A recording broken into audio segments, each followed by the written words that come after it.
Hey, friends. So I received an interesting bit of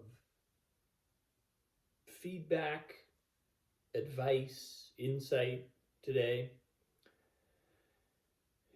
It came from the one of the sources that I probably cite most frequently on this video post, which is my therapy session. It's actually a couples therapy session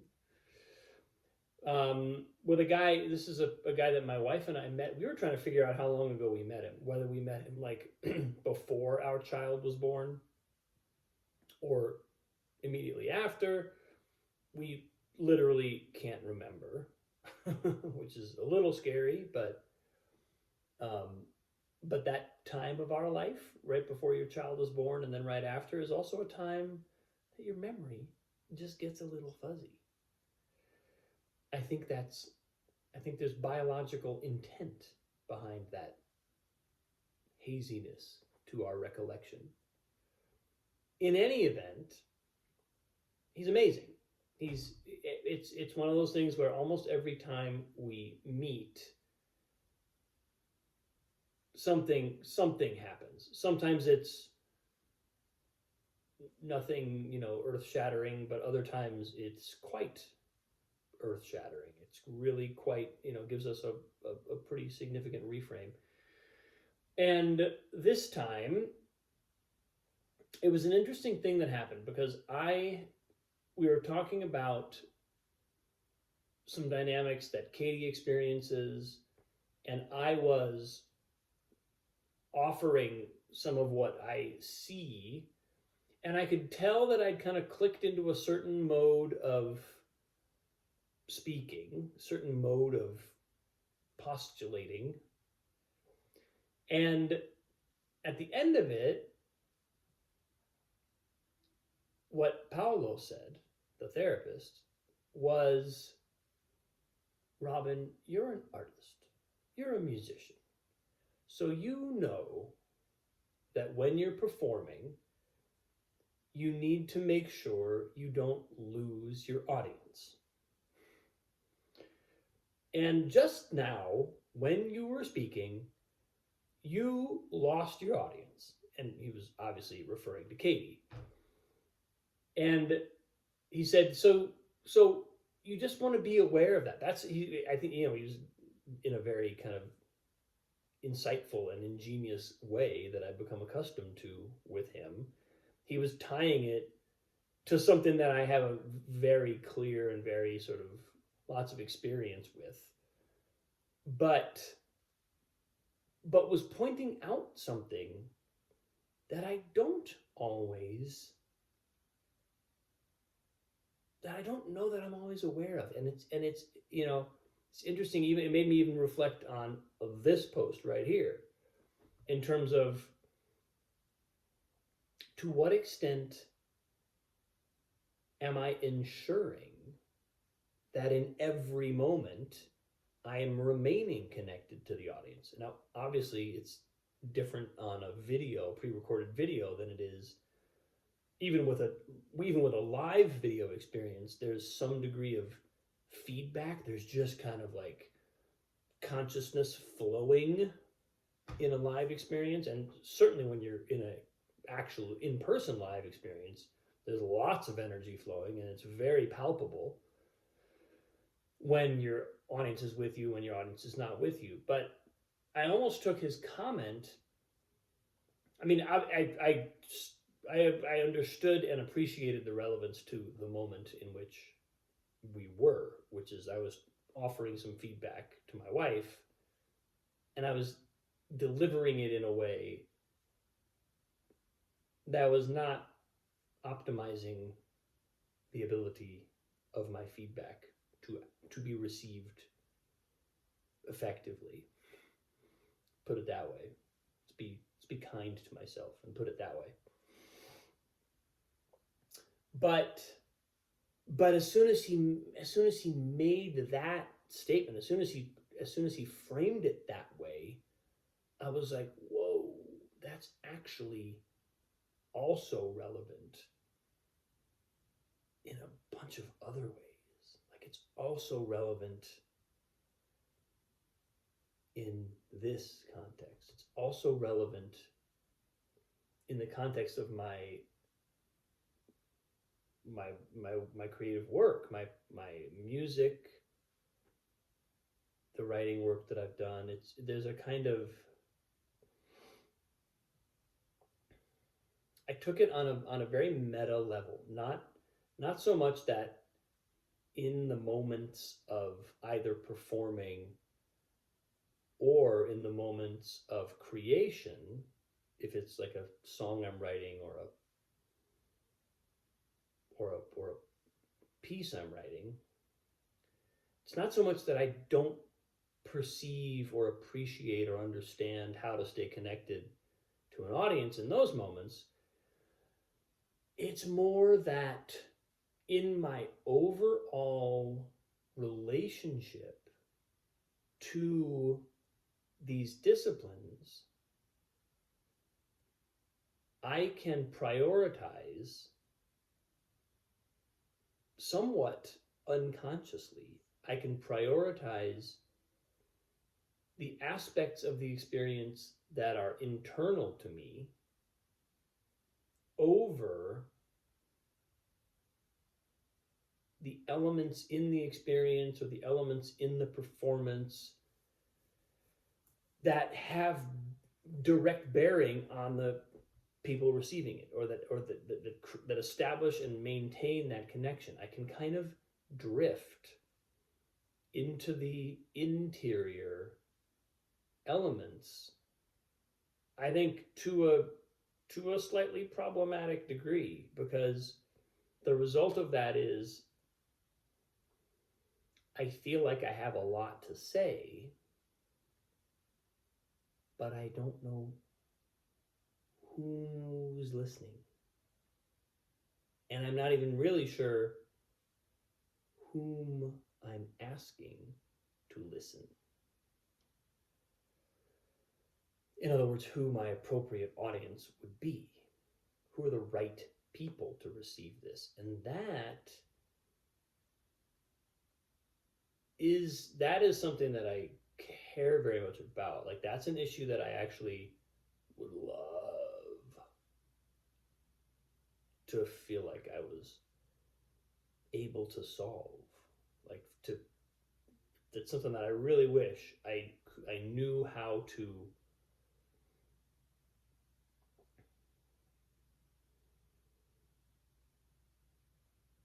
manage or change.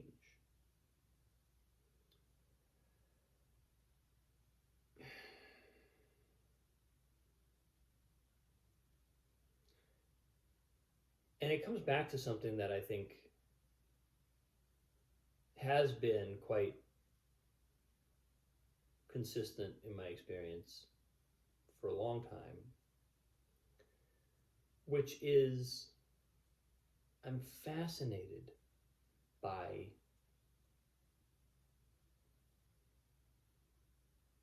creative work, by creative play. I love it. There's nothing I enjoy more. Truly nothing.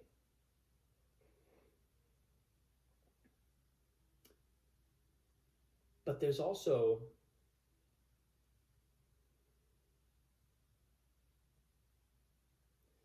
part of me that resists choosing this narrow path that I'm going to walk down versus look at all these amazing paths. Wow, they're so cool, these paths. And that's problematic. I'm sure I've spoken about this before, but it's problematic because without actually embarking down a single path, all of the paths get to have that shiny possibility of deep satisfaction, profound lightness of being, artistic fulfillment, they all get to promise the fruits of success that could come from walking that path to culmination. But you don't get any of those fruits by just surveying the path. You have to go down a path. And to go down one of those paths, you have to say, this is the fruit. This is the thing that I'm after.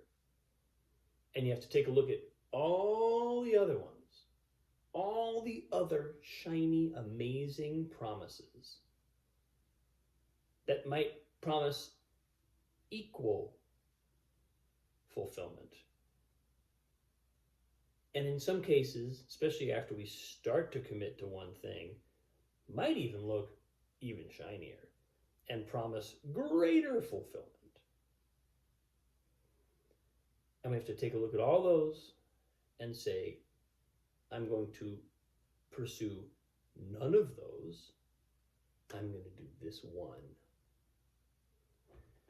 And that decision, man, if that has not been a stumbling block, I don't know what has. Because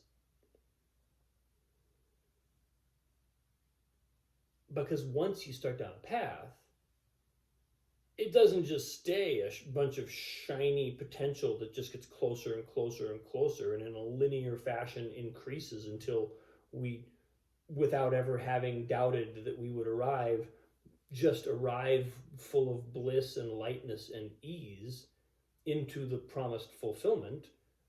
Almost as soon as we embark on that path, we start seeing the obstacles on that path. We start seeing the things we're going to lose by taking that path. We start seeing the things we're leaving behind. We start seeing the things that path precludes. We start just grappling with the obstacles, with the things that are with the reasons why we haven't already fulfilled that path. We get serious basically about selecting one thing. Our commitment to that thing is tested. And often the effect of that test will be for us to kind of go, oh, well, I thought I wanted this, but now I'm not so sure. Actually, that path that I haven't tried yet, I've noticed there's a lot of thorny thickets down this path. I almost stepped in a bear trap, like right out of the gate. Clouds of mosquitoes. I was itchy. It was hot. Then it was cold. I don't know about that path. Over there, it looks like the sun is shining. There's a golden light radiating. It looks so blissful. Maybe that's my path. I'm going to go try it.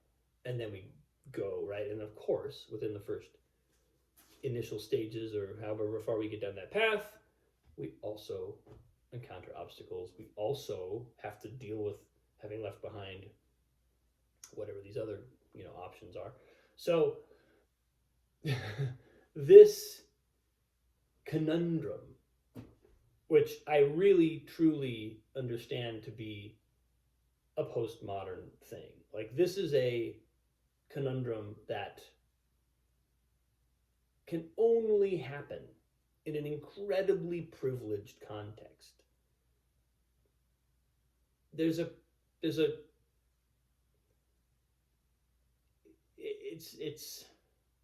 It only arises when we assume, when we can realistically make the assumption that all of these paths are possible for us. If they don't feel possible, if some of them don't feel possible, we'll eliminate them. We won't pursue them. they'll be off our menu and we won't have to worry about leaving them behind. They'll just be things we don't consider as part of our palette of options. So there's a certain amount of humility we have to bring to even the conundrum itself. But if we're there, then it's a real conundrum. And it's not an easy one.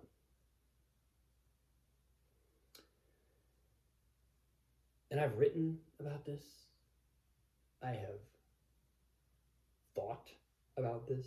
I have observed this in myself. I've observed this in other people. And I've even started writing a show about this.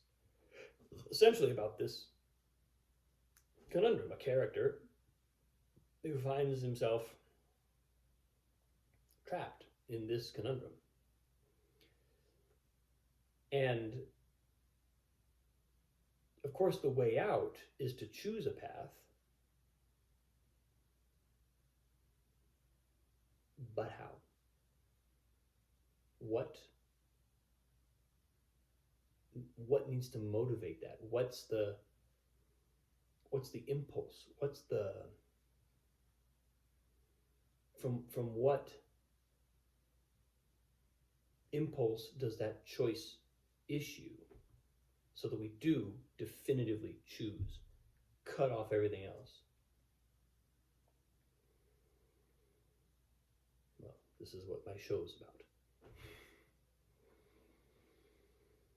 But anyway, it got very real today when I went from a place of, you see how far I got from where I started? I was talking to my wife and I was told that I'm losing the audience, and I got to here. But these things are not unrelated. This is actually, I think ultimately that feedback I was getting today was pointing me back towards this fundamental conundrum.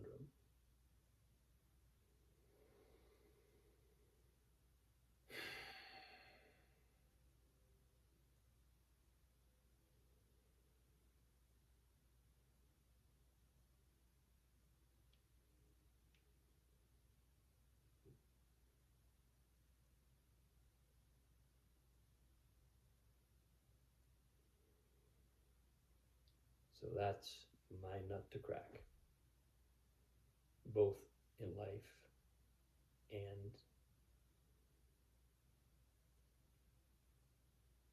as a creative statement, as something that I, because I know enough to know I'm not the only person who experiences this. I've seen this around enough that I know this may not be everybody's struggle,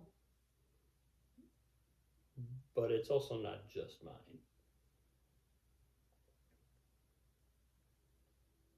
And I think,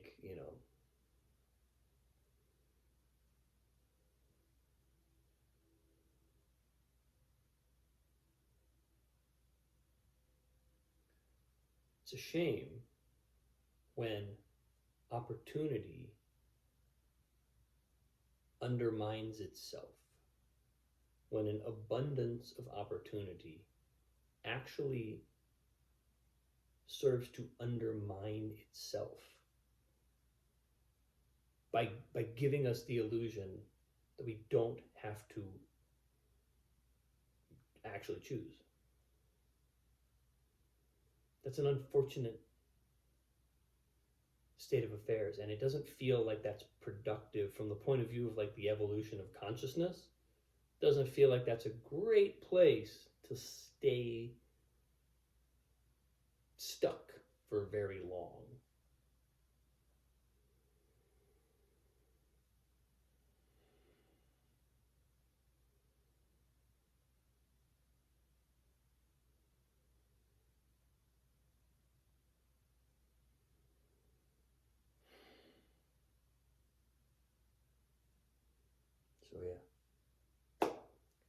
This is my nut to crack. My fundamental conundrum. Now you know. If you made it all the way to minute 20 of this video post, then somehow I managed not to lose my audience. Thank you for watching.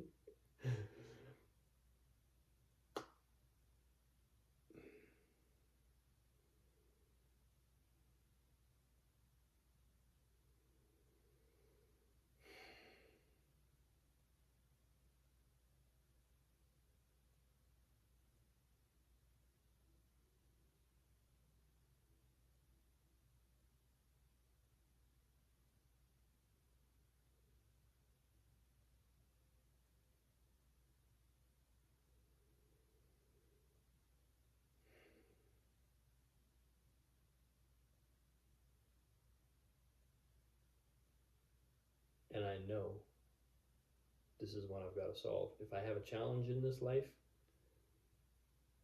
at least before I can face any other challenges, this is it.